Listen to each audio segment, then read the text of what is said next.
Hello, I'm Joe from Joe Pro Decor, and today I'm going to show you a short demonstration on how to cut in skirting boards. This is for the DIYers out there and the chancers alike, and this will hopefully help you improve your skills. Now don't forget, I've been doing this a long time and it does take a lot of practice to get it right, but if you follow the simple guidelines, hopefully it can help some of you out there to achieve better results. So first of all, you need a decent brush. That always helps. This is a Pro Foam Blaze. We're using H&G Quick Dry Satin, which is dispensed into a small bucket, or a kettle as we call it in the trade. Dip the brush in. You only want the paint on the ends.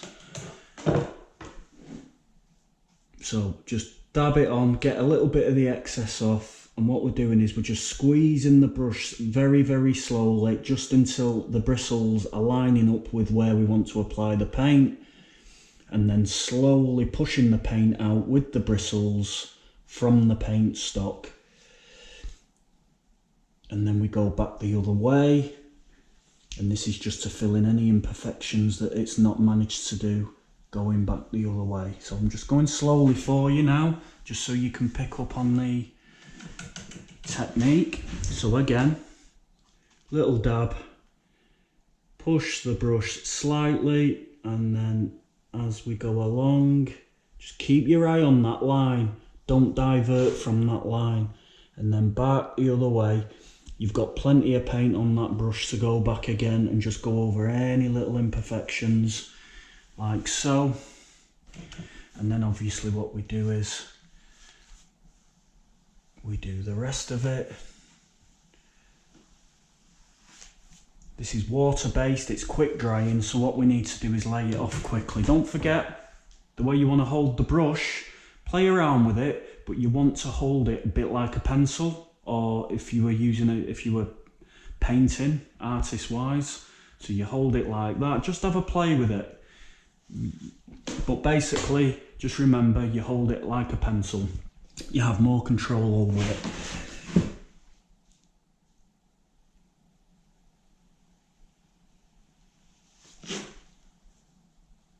Now we're getting to the corner, I feel more comfortable coming this direction, so that's what I'll be doing with to start with.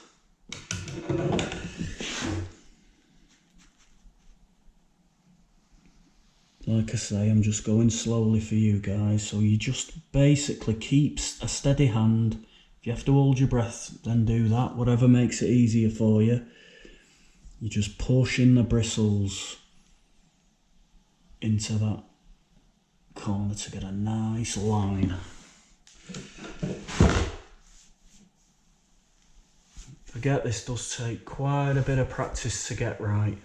I'm just laying off as we go along. Now I want to get in that corner.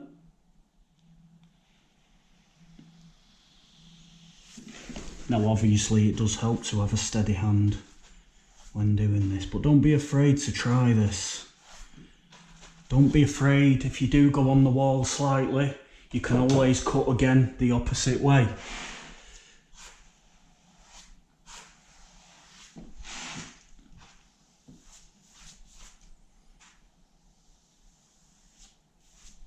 Right, so I'm happy with that. So if you look at that, first coat, not bad. What you do is you eyeball this before the second coat. If you see any slight waves or any deviations off the straight line, you correct them on the second coat.